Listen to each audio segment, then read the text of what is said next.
बहुत धन्यवाद। आदरणीय मंत्री धन्यवाद अध्यक्ष जी।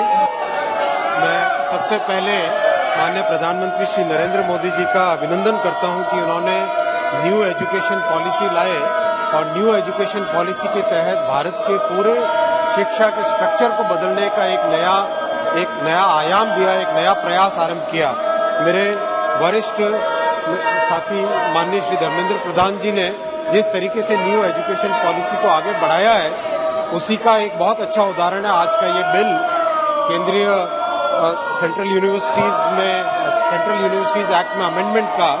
माननीय अध्यक्ष जी, आप सब जानते हैं कि जो ट्रांसपोर्टेशन सेक्टर है वो बहुत ही कॉम्प्लेक्स सेक्टर है और स्पेशली अगर हम देखें रेलवे और मेट्रो, तो ये तो अपने आप में ऐसे सेक्टर्स हैं जिन सेक्टर्स की कॉम्प्लेक्सिटी का कोई अंदाजा ही नहीं लगाया जा सकता।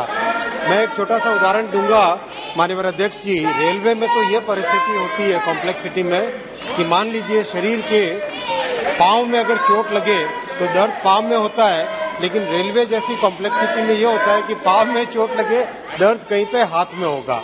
यानी इतनी कॉम्प्लेक्स प्रणाली को अगर ठीक से चलाना है, आगे बढ़ाना है और उसको एक अच्छे तरीके से देश के जो एस्पिरेशंस हैं उन एस्पिरेशंस को आगे ले जाना है, तो उसमें टेक्निकल एजुकेशन का एक कॉम्प्रिहेंसिव पैकेज की बहुत बड़ी जरूरत है माननीय अध्यक्ष जी।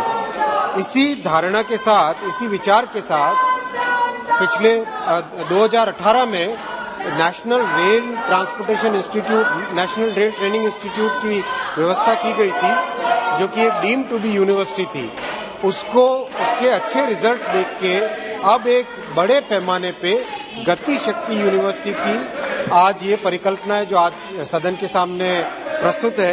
अध्यक्ष जी, इस गति शक्ति विश्वविद्यालय में metro, regional rail, logistics, highway, bridge, port, इन सारे सेक्टर से रिलेटेड जितना टेक्निकल नॉलेज का, जितना इंजीनियरिंग का, जितनी उसकी इकोनॉमिक्स का और जितनी उसकी फाइनेंस के विषय है, वो सारे विषय इसमें लिए जाएंगे। जो आप अगर देखें तो विश्व के करीब सभी देशों में, अमेरिका में जैसे Illinois university of transport technology है, जापान में JRTI है, चाइना में बीजिंग में है, रशिया में है, करीब हर बड़े देश में जहां भी रेलवे का बड़ा नेटवर्क होता है वहां पे एक यूनिवर्सिटी की कल्पना सब जगह हुई है। उसी कल्पना के साथ माननीय अध्यक्ष जी, गति शक्ति यूनिवर्सिटी की भी उसी प्रकल्प में, उसी भावना के साथ इसका डेवलपमेंट होगा।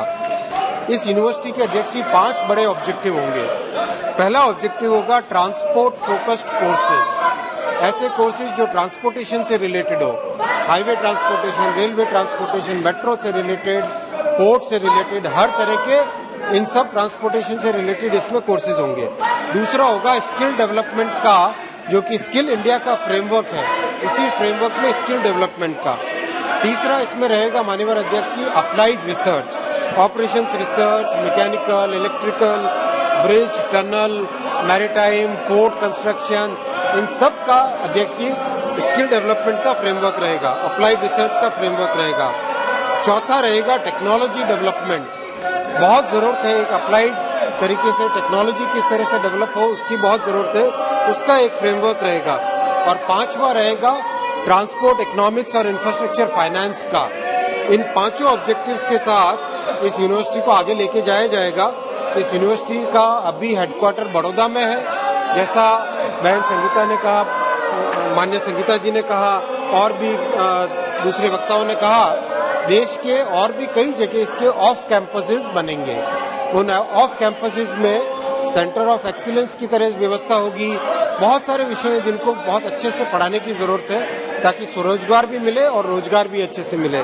इन सबको ध्यान में रख के करा जाएगा। अध्यक्ष जी, हमारे देश में बातें होती है, कई बार हम कहते हैं Hindi medium, English medium, Telugu medium, Tamil medium. अध्यक्ष जी, माननीय प्रधानमंत्री जी ने नया एक डिजिटल मीडियम एक प्रारंभ किया है डिजिटल इंडिया के तहत, जिसमें डिजिटल टेक्नोलॉजीज को यूज करके एजुकेशन का, हेल्थ का, कई तरह के जो प्रभावशाली प्रयास हुए हैं। इस यूनिवर्सिटी में डिजिटल मीडियम का भी बहुत बड़ा एक रोल रहेगा।